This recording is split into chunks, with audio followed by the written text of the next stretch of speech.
nations have emerged, dark nations have emerged in Africa. Prior to 10 years ago, most Negroes identified Africa with a savage, jungle-like place. And whenever you mentioned the word African, in their mind's eye, they could see the image of someone running around with a spear, with no language. You'd say Ugga Bugga Boo or Bwana or something, and who'd be in a jungle running from lions or chasing lions. But then when, after the war, when the United Nations was set up in New York City, black people began to look at men like Tom Mboya. They began to look at men like Nkrumah. They began to see men like Lumumba. They began to see men like Nasser.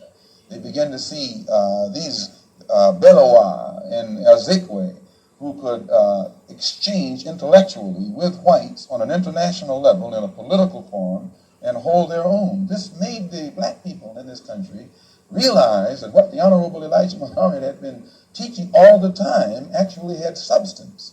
And they began to turn it over in their mind and see that what he was saying had more weight to it than what these other Negroes were saying. And they began to identify themselves with the black world and the black struggle more closely than they identified themselves with this so-called white world. Let me ask you a question with respect to a statement which Essien Udom quotes as being on a bulletin board in the University of Islam in Chicago by the Honorable Elijah Muhammad. According to Essien, Mr. Muhammad states, "Up, you mighty race. You can accomplish what you will.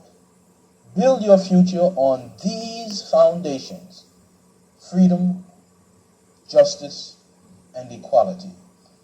What is the definition of freedom, justice, and equality for the black man, and where and when is it to be attained? Well, take equality first. The Honorable Elijah Muhammad doesn't teach us to associate equality with whites. Equality has nothing to do with whites. We don't want to be equal with the white man. He's not the criteria or yardstick by which equality is measured. He's not in a position to tell us we are equal. It's not his right. It's not his to do. Equality, we want equality. We had equality before the white man was created. We had equality before the white man came into existence. And we want equality whether the white man is on this earth or not. Equality means the opportunity to develop all of our dormant potential, all of our dormant capability. And in developing this dormant capability, the right and the ability to stand on this earth on some land of our own and bring about a civilization and a society in which we will be completely independent, complete freedom to take care of the needs, to take care of the wants and the likes and the dislikes of our people, to establish our own nation, our own society, our own heaven, our own future.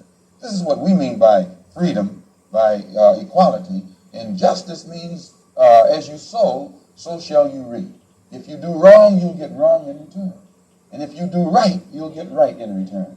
When you're in your own nation, in your own land, you're in a position to get justice. But when you're in another man's country, in another man's land, under another man's flag, and under another man's government, and under another man's court system, you have to look to that other man for justice, and you'll never get it. And Negroes in this country probably are authorities on that. To what extent does this formulation approach that expounded by Zionists? They, for example, many Zionists maintain they could never expect justice in the Tsarist courts and the courts found in other countries in Eastern Europe and so on.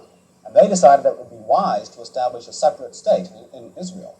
And all of the world powers got together, the white world powers, I should say, got together and helped all of these white Jews to establish a separate state in the heart of dark-skinned people's territory. And if white people can get together and let other whites, help other whites to establish an independent nation right in the midst of dark-skinned people, and then we don't see where white people should be so much against the Honorable Elijah Muhammad's solution not of the setting up an independent dark nation in white people's property, but he's asking the opportunity to set up an independent nation on our own continent.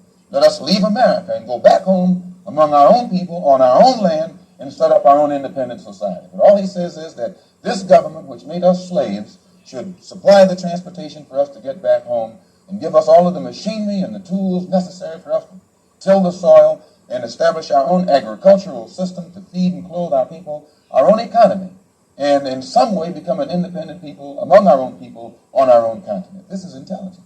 And Zionists should never criticize us. You say then that the United States is not the black man's country. Definitely American laws not. are not black man's laws. No.